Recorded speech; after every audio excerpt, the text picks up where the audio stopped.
In geometry, we are going to look at exploring solids, cross sections, and nets. Let's start out with some vocabulary. So first, a polyhedron. So this is a polyhedron. Is a three-dimensional solid that is bounded by polygons called faces. That enclose a single region of space. An edge of a polyhedron is a line segment formed by the intersection of two faces. A vertex of a polyhedron is a point where three or more edges meet. The plural of polyhedron is polyhedra or polyhedrons. So then here's an example.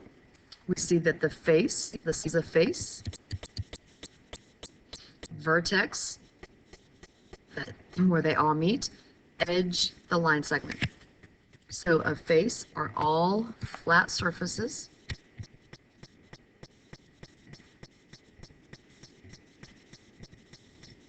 of the solid. The edge is a line segment where the faces intersect.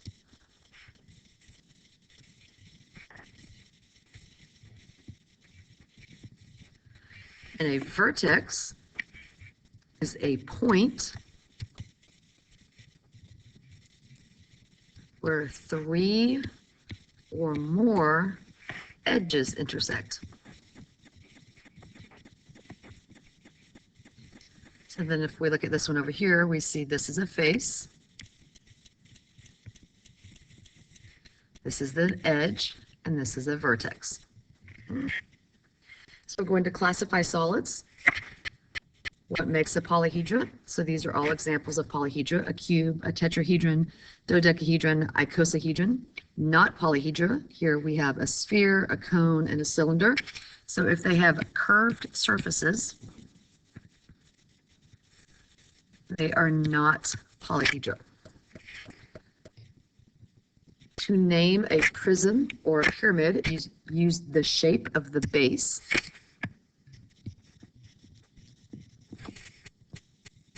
So a triangular pyramid, this is our base, right here.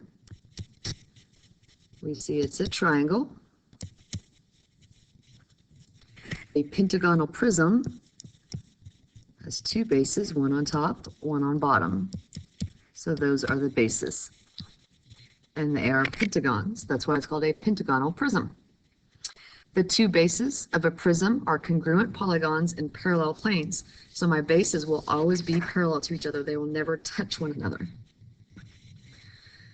So we're going to practice tell whether the solid is a polyhedron. If it is, we're going to find the number of faces, vertices, and edges. So number one, yes, this is a polyhedron. This is called a rectangular prism.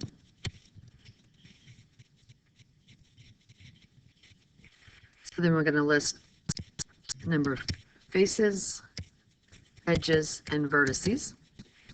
So faces, we see we have 1, 2, 3, 4, 5, 6 faces. So we have the top and bottom, front and back, left and right.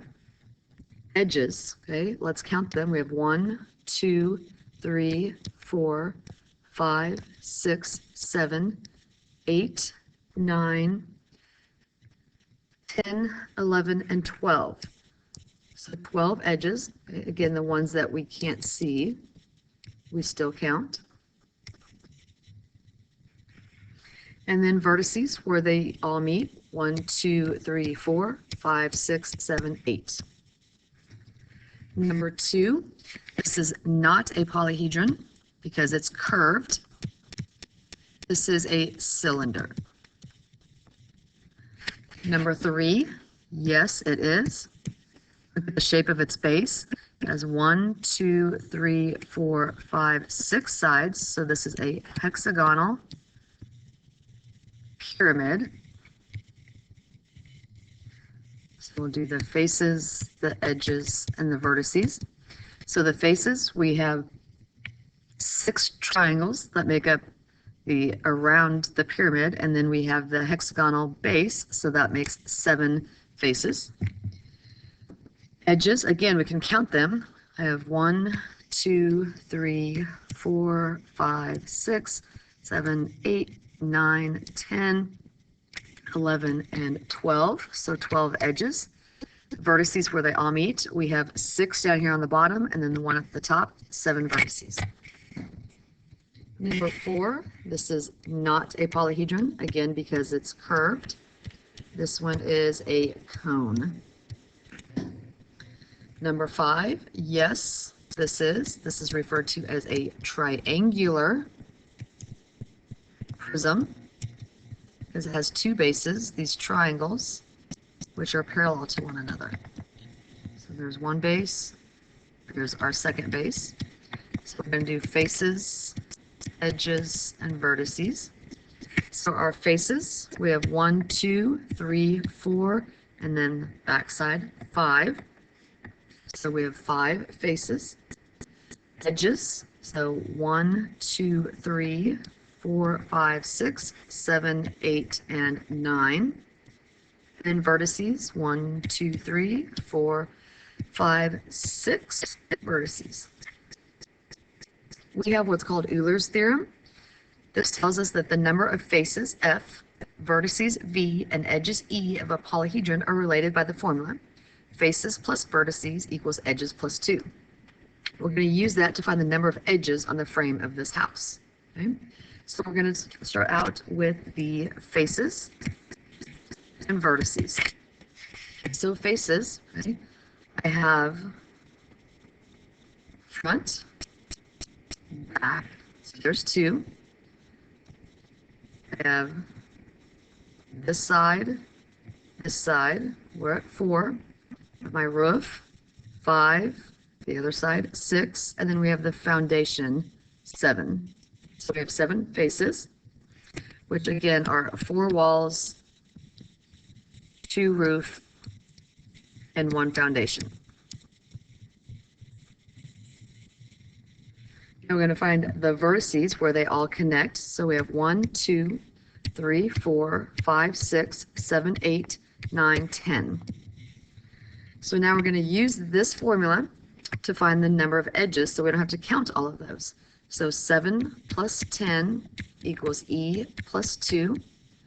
Solve this for E, so I have 17 equals E plus 2, so subtract 2. That tells me that there are 15 edges. Now we're going to talk about what's called a regular polyhedra. A polyhedra is regular if, number 1, all of its faces are congruent regular polygons. Number 2, the same number of faces meet at each vertex. There are only 5 regular polyhedrons. These special polyhedrons are called the Platonic solids.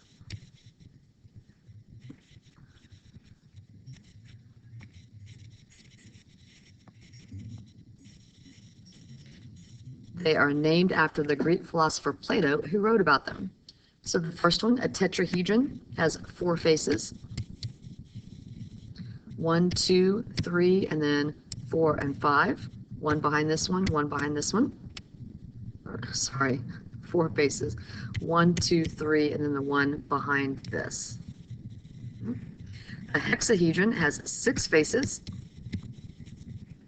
So front, back, top, bottom, left, right. Octahedron says 8, so it has 8 faces.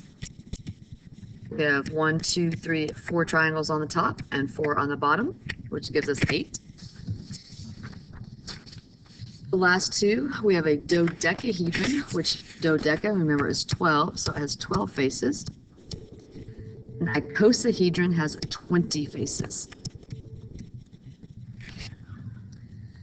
There are only 5 regular polyhedral because the sum of the measures of the angles that meet at a vertex of a convex polyhedron must be less than 360 degrees. Therefore, the only possible combinations of regular polygons at a vertex that will form a polyhedron are 3, 4, or 5 triangles, 3 squares, and 3 pentagons. The polyhedron is convex if any 2 points on its surface can be connected by a segment that lies entirely inside or on the polyhedron. If the segment goes outside the polyhedron, then the polyhedron is concave. So just like when we were doing convex and concave polygons, same type of thing. So it says find the number of faces, vertices, and edges of a regular octahedron. Octahedron, we already know that has 8 faces. We can find our edges. So 1, 2, 3, 4, 5, 6, 7, 8, 9, 10, 11, and 12. So we say we have 12 edges. Vertices, we have 1, 2, 3, 4, 5, and 6 vertices. We can check ourselves using Euler's formula. So we're going to check using faces plus vertices equals edges plus 2. So we said there are 8 faces plus 6 vertices. Does that equal 12 edges plus 2? 8 plus 6, 14 equals 14. We did that correct. So now we're going to talk about exploring these solids. First, we want to talk about what a cross-section is. So a cross-section is the intersection of a plane and the solid. The cross-section can be different shapes, including polygons and circles. To draw a cross-section, you will visualize a plane intersecting one face at a time in parallel segments. Draw the parallel segments, then join their endpoints and shade the cross-section. So I have some examples for that. So here it says, what is the shape of the cross-section? So we see that we have a pyramid. This is our plane. We took it parallel, and this in here is our little cross-section. So what is our cross-section there? The shape is a triangle. On this one, we have a cube. The cross-section we see is a square. Again, we have a parallel cross-section. So now B, if we do our plane and at the diagonal of our cube, we see this is our cross-section now. So now we would have a rectangle. If we kind of rotate it and take that plane from corner to corner, so back corner to front corner, this is our cross-section.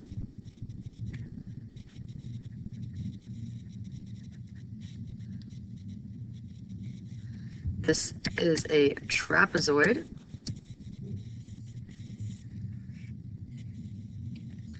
If we take our plane and just cut off the little edge to get a cross-section, oh, I didn't shade that in very well.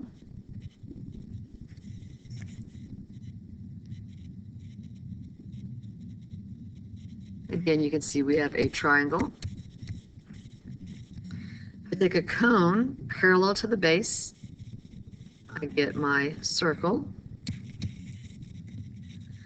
If I take a hexagonal cylinder or prism, we see, again, we're going parallel. Again, we see that we've got that hexagon in there, so we would get a hexagon. Imagine if you cut some of the edges of that polyhedron and unfold it.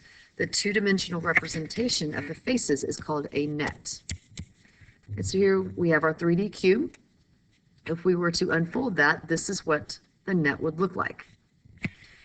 Here's some more nets of common solids that we talk about. Rectangular prism, if we were to unfold that, this is what we would look at. A net of a pyramid, of a square pyramid. So we have the square on the bottom and then the triangles that come out. Net of a cylinder, we have the 2 circles on the top, and then this is going to wrap all the way around that rectangle.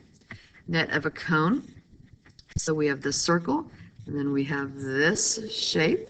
Okay? When we wrap it around, it creates that cone.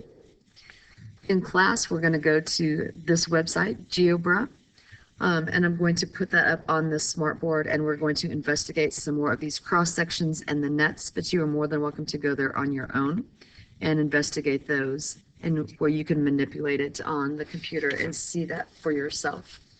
So this takes care of our very first day, getting to know solids, cross sections, and net.